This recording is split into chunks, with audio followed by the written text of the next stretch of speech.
नमो नमः छात्रों, आप सभी का मेरे YouTube चैनल संस्कृत साधना में स्वागत है। आज हम कक्षा 8 का पहला पाठ पढ़ेंगे। प्रथमः पाठः सुभाषितानि। सुभाषितानि का मूल शब्द है सुभाषित।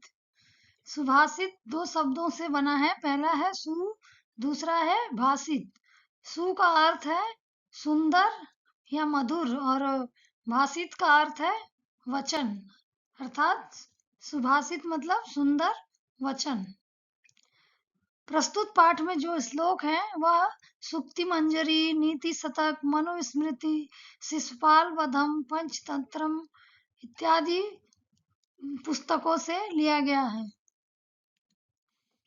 पहला श्लोक है गुणा गुणज्ञेषु गुणा भवन्ति ते निर्गुणं प्राप्य भवन्ति दोषा सुस्वादुतोया प्रभवन्ति नद्यः समुद्रमासाद्य भवन्ति पेयाः।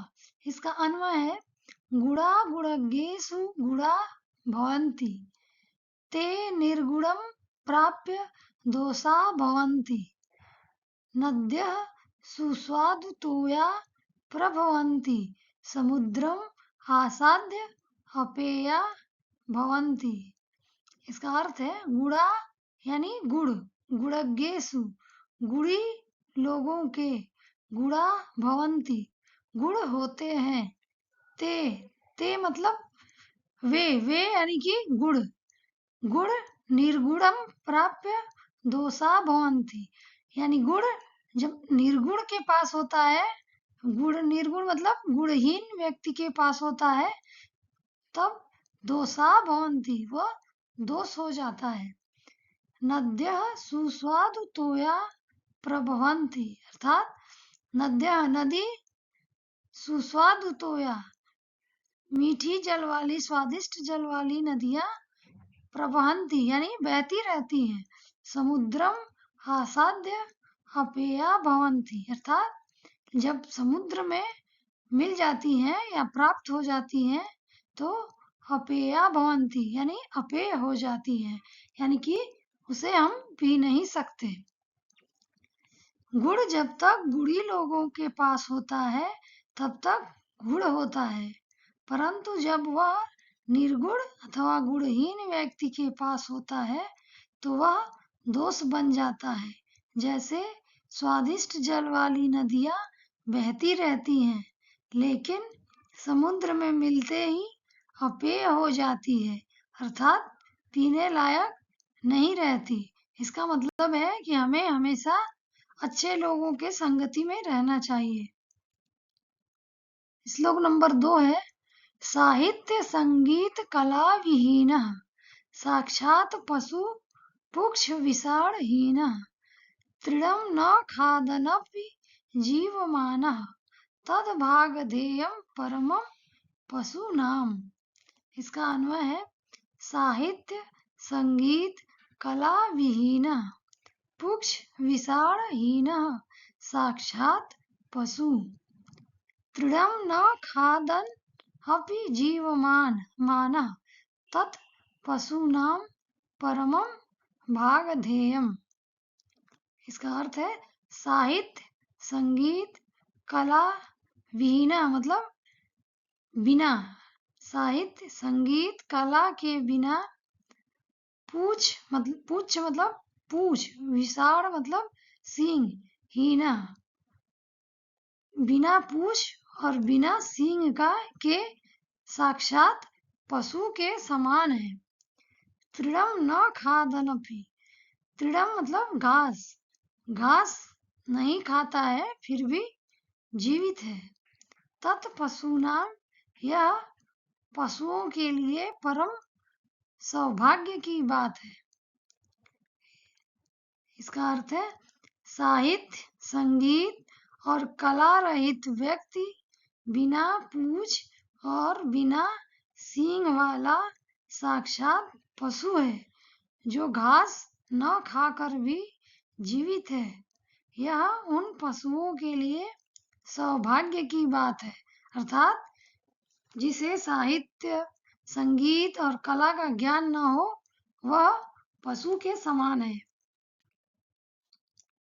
श्लोक नंबर 3 है लुब्धस्य नश्यति यशः पिशुनस्य मैत्री नष्ट क्रियस्य कुलम अर्थपरस्य धर्मः विद्याफलं व्यसनिनः कृपणस्य सौख्यम राज्यम प्रमत्त सचिवस्य नराधिपस्य। इसका अन्वय है लुब्धस्य यशः पिशुनस्य मैत्री नष्ट क्रियस्य कुलम अर्थपरस्य धर्मः व्यसनिनः विद्याफलं कृपणस्य सौख्यम प्रमत्त सचिवस्य नराधिपस्य राज्यम नश्यति। लुब्धस्य का मूल शब्द लुब्ध है। यह इसमें षष्ठी विभक्ति का प्रयोग हुआ है, यानी कि लोभी का। लुब्धा मतलब लोभी का, के, की, कुछ भी शब्द के अनुसार हम लगा सकते हैं। अर्थात लुब्धा यानी लोभी व्यक्ति का यश। पिशुनस्य पिशुना मतलब चुगलखोर यानी चुगली करने वाला, ऐसे व्यक्ति की मित्रता। नष्ट क्रियस्य कुलम, नष्ट क्रियस्य मतलब जिसकी कार्य करने की क्षमता नष्ट हो गई हो, यानी अकर्मण्य, ऐसे व्यक्ति का कुल। अर्थपरस्य, अर्थ मतलब धन, परस्य मतलब दूसरों का, जो दूसरों का धन का लोभी हो, ऐसे व्यक्ति का धर्म। व्यसनिनः विद्याफलम, व्यसनिनः मतलब बुरी आचरण करने वाला, ऐसे व्यक्ति का विद्या। कृपणस्य सौख्यम, कृपणा यानी कंजूस, कंजूस व्यक्ति का सुख। प्रमत्त सचिवस्य, प्रमत्त मतलब भोग विलास यानी आलसी, ऐसे सचिवस्य मंत्री वाले। नराधिपस्य, नराधि मतलब राजा, नराधिपस्य राजा का राज्यम राज्य नश्यति नष्ट हो जाता है। यहाँ हम एक साथ देखते हैं अर्थ को।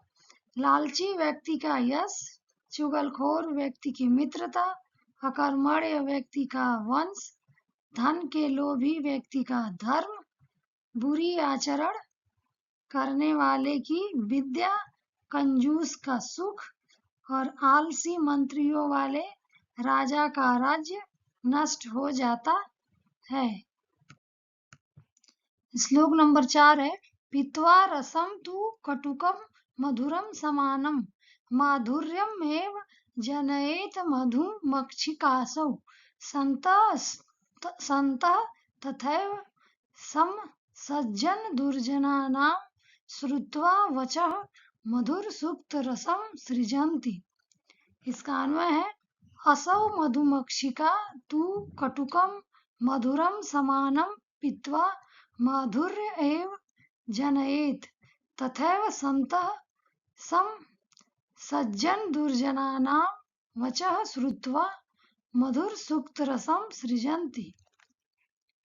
अर्थात असौ यह, मधुमक्षिका मतलब मधुमक्खियां, तू तो, कटुकम मतलब कड़वा, मधुरम मीठा, समानम समान रूप से, पीत्वा पीकर, माधुर्यम मीठा, एव ही, जनयेत यानी निर्माण करती हैं, तथैव उसी प्रकार, संतः यानी संत लोग, सम सज्जन दुर्जनानाम सज्जन और दुर्जन लोगों की बात, समान रूप से, वचः बात समान रूप से सुनकर, श्रुत्वा मतलब सुनकर, मधुर सुक्त रसम सृजन्ति मीठा सुक्त रस ही निर्माण करते हैं। अर्थात यह मधुमक्खियां तो कड़वा या मीठा समान रूप से पीकर मीठे रस अर्थात शहद का ही निर्माण करती हैं। उसी प्रकार संत लोग सज्जन व दुर्जन लोगों की बात समान रूप से सुनकर मधुर रस युक्त सुक्त का निर्माण करते हैं, अर्थात मीठी वाणी बोलते हैं। श्लोक नंबर 5 है विहाय पौरुषम यो हि दैवमेव अवलंबते प्रसाद सिंहवत् तस्य मूर्धना तिष्ठन्ति वायसा। इसका अन्वय है यो पौरुषम विहाय दैवमेव हि अवलंबते प्रासाद सिंहवत् तस्य मूर्धना वायसा तिष्ठन्ति। यो मतलब जो, पौरुषम